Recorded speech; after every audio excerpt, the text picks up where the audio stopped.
Hello, everyone, and welcome back to Soul Stained Ink. My name is Beth, and I am here today with my end of May wrap up.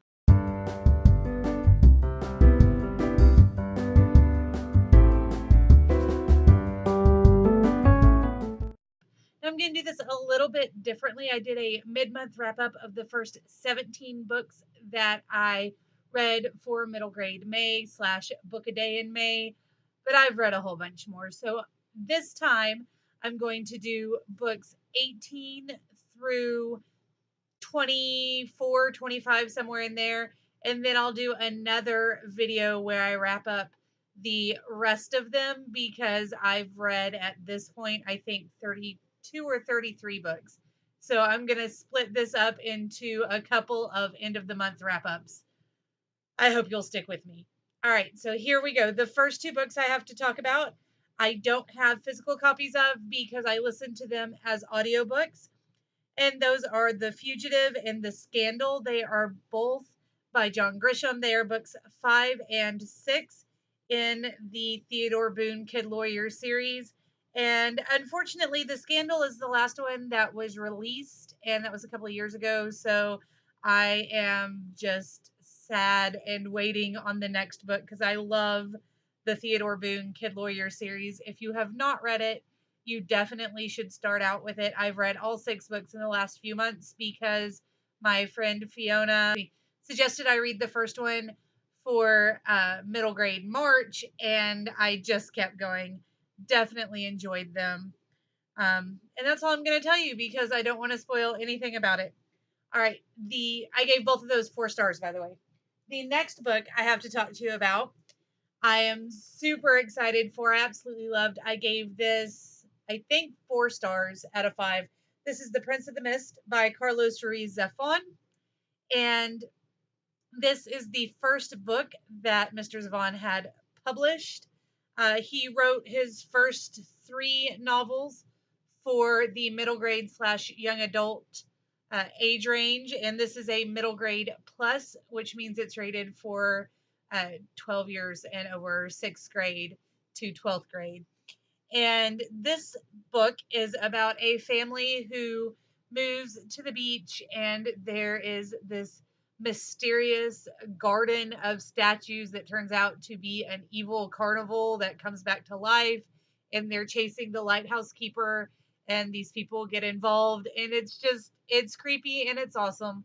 Now, I will let you know that if you are a fan of Carlos Ruiz Zafón's adult works, like the Cemetery of Forgotten Books series, which is one of my favorite things ever, then the writing style in this shows what he will go on to become. But this is the first book he had published, and so it's not quite as refined as what you might be used to. All right, moving on. Definitely pick it up, though. Moving on. The next book I have is Narwhal Unicorn of the Sea. This is a Narwhal and Jelly book. It's Narwhal and Jelly book 1. And this is a lower grade plus book. So technically it's not really a middle grade, but it is rated up through like 5th or 6th grade. It's written on a 4th grade level, so I can count it for both. But it's graphic novel, and it's absolutely adorable. It's about this narwhal who doesn't have a pod, and this jellyfish that he kind of declares, "You are my friend," and the jellyfish is like, "All right, whatever." And they make a pod, and it's awesome. And there are waffles. All right, next was a book that I sat down and read at the library, so I do not have it with me, but it's Stormy Night by Michelle Lemieux. And if you follow me on Twitter or Instagram, you saw some pictures of it.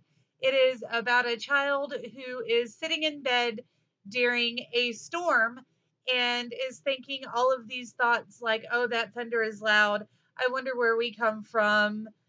Why do the stars shine on us at night? I'm hungry. Should I get up and get a sandwich? All of these like existential thoughts, and then little things as well. And it's absolutely beautiful and well done, and you should definitely check it out. Next, I have Wordy Birdie by Tammy Sawyer. It is an upper elementary picture book that I read with my daughter, and it's all about this bird that doesn't listen and just talks all the time.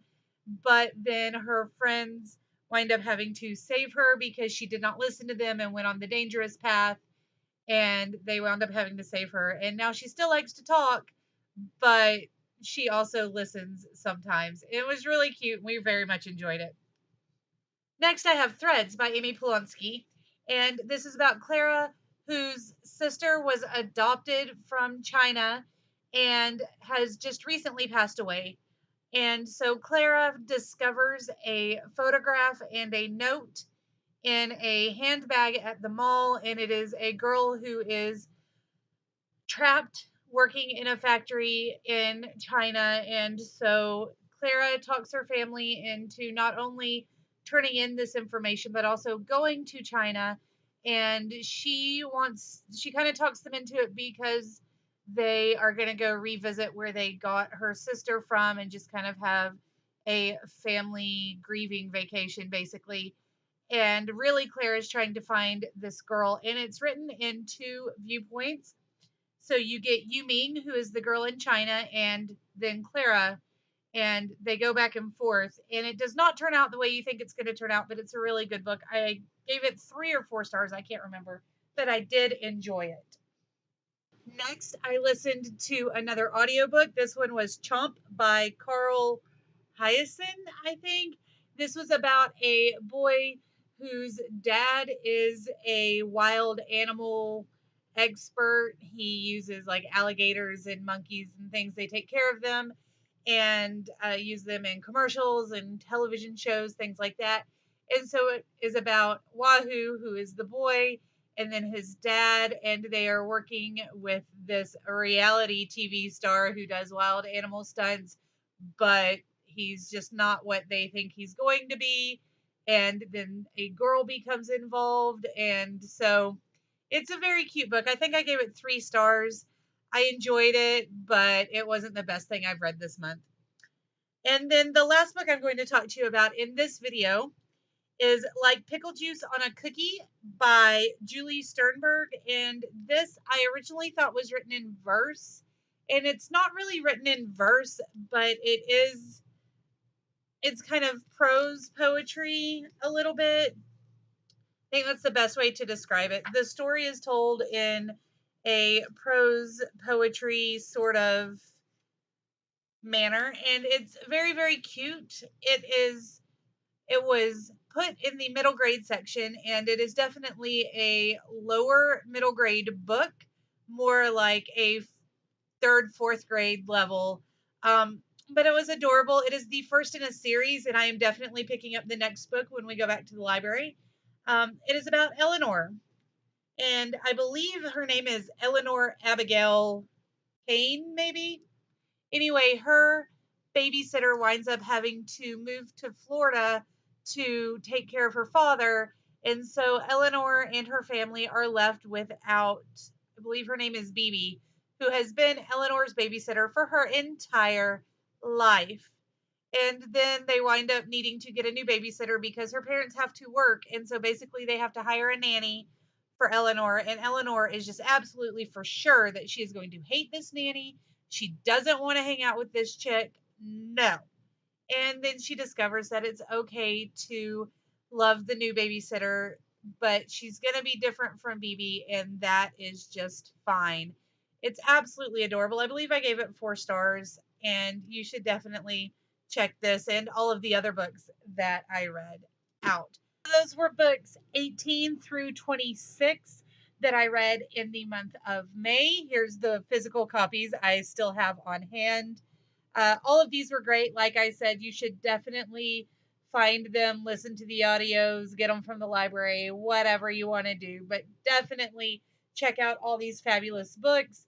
I will be back soon with books 27 through 35 and probably another one talking about the books that I'm still trying to complete from my middle grade May TBR. I would love to hear what you've been working on. Did you participate in middle grade May? Leave any links to reviews, TBRs, chats, wrap-ups, whatever that you want to share with us down below. They don't have to be middle grade or book a day related, although I would love to see those as well.